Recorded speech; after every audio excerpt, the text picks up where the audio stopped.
Mga ka-Republic, nasa maikling bakasyon muna ang PBA para magbigay daan sa Gilas campaign sa third and final window ng FIBA Asia Cup qualifiers.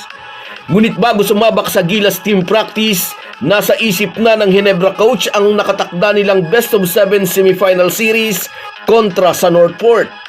Dito makakabakbakan ng Gin Kings ang itinuturing ni Coach Tim Cone na local Justin Brownlee.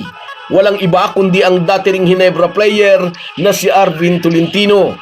Laban sa Ginebra, masusubok ang Batang Pierre kung championship caliber na nga ba ang tropa ni Coach Bonitan.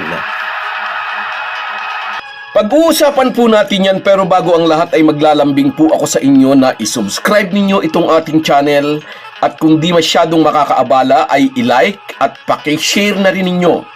Malaking bagay po yan sa aming mga vlogger. Maraming salamat. Mga ka-Republic, may mga nagsasabing pumapabor sa Northport ang mga nangyayari habang papalapit ang pakikipagtuos nila sa Gin Kings sa best of 7 semifinal series. Kasi raw, habang nakakonsentrate ang Batang Pierre at refining their game plan, ang core naman ng Ginebra ay abala sa Gilas campaign. Bukod sa packet tournament na sasalihan ng ating national team, 2 main games will be played against Chinese Taipei on February 20 at sa February 23 ay laban naman sa kupunan ng New Zealand. Tinalo ng Gilas ang Tall Blacks nang dumayo ang mga ito sa bansa at kung di tayo nagkakamali, iyon ang unang panalo ng ating national team laban sa New Zealand sa loob ng mahigit 5 dekada. Kaya naman mainit na mainit ang mga fans sa New Zealand na muling makaharap ng Tall Blacks ang Gilas Pilipinas. Anyway, punong-puno ang kalendaryo ng ating national team. February 23 ay laro laban sa Tall Blacks at mula sa bansang ito, lilipad pabalik sa Pilipinas ang kupunan January 24 na.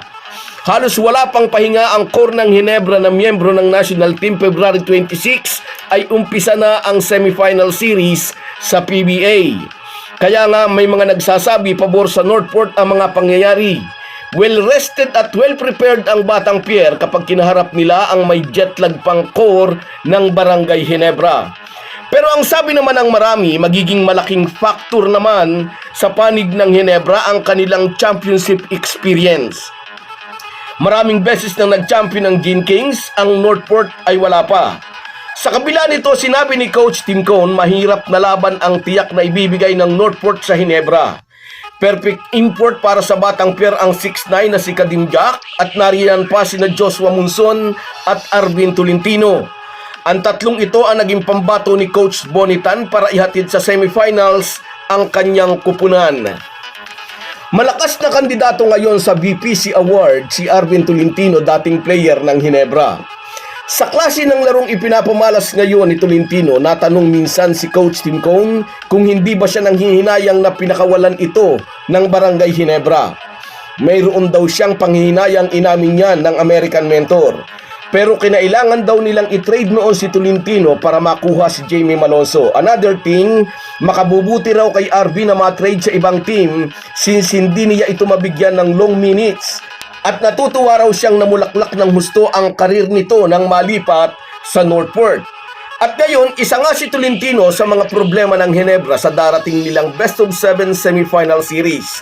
Nang matalo ng Northport ang Ginebra sa elimination, nasabi ni Arvin, ang sarap daw palang talunin ng Ginebra.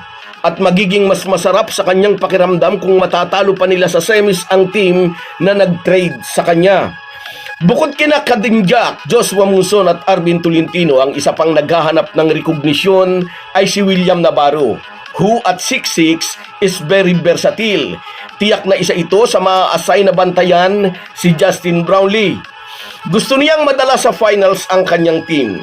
Para daw kasing hanggang ngayon, kahit nag-top seed sila at nasa semifinals na, ay wala pa ring pumapansin sa kanila. Hindi pa rin daw sila pinag-uusapan, wala pa rin daw sumiseryoso sa kanila. Tiyak daw mababago ang pagtingin sa kanila kung makararating sila sa finals, lalo na kung magcha-champion pa sila. Ngunit gaya nga po ng alam na natin mga idol, may maikling break muna tayo sa PBA. Kasama ng Gilas ang core ng Ginebra at makikipagbakbakan muna sila sa FIBA Asia Cup qualifiers. At sa pagbabalik nila, diyan natin malalaman kung kaya na nga ba ng Northport Batang Pier ang mga mag-aalak. So guys, yan lang muna. Hanggang sa muli.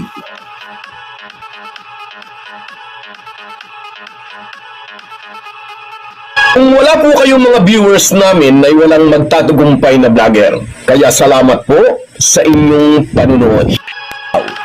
Shoutout sa iyo, Eli Hernandez. Hindi bale, baka makabawi tayo ngayong semifinals. Sa iyo rin, shoutout Borlagatan Donald. Iyakin yung iba naman hindi. Sa iyo rin, shoutout Edwin Pereras. Magparehab daw muna. Shoutout sa iyo rin, shoutout Junes Glyn.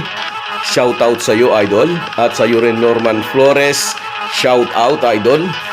Salamat sa suporta. At sa iyo rin, shoutout Rudy Hangad.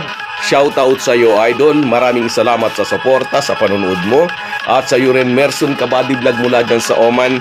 Ingat ka lagi dyan, kabayan. Shoutout sa iyo.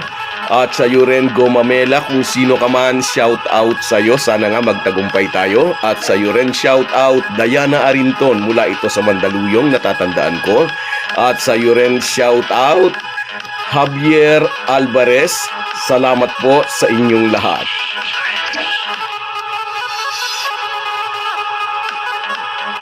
Kahit gaano po tayo kabisi, ay huwag po nating kalimutan ang ating buhay espiritual. Lagi po tayong magpasalamat sa bawat araw na dagdag sa ating buhay. Malaki po ang maitutulong ng pananalangin araw-araw.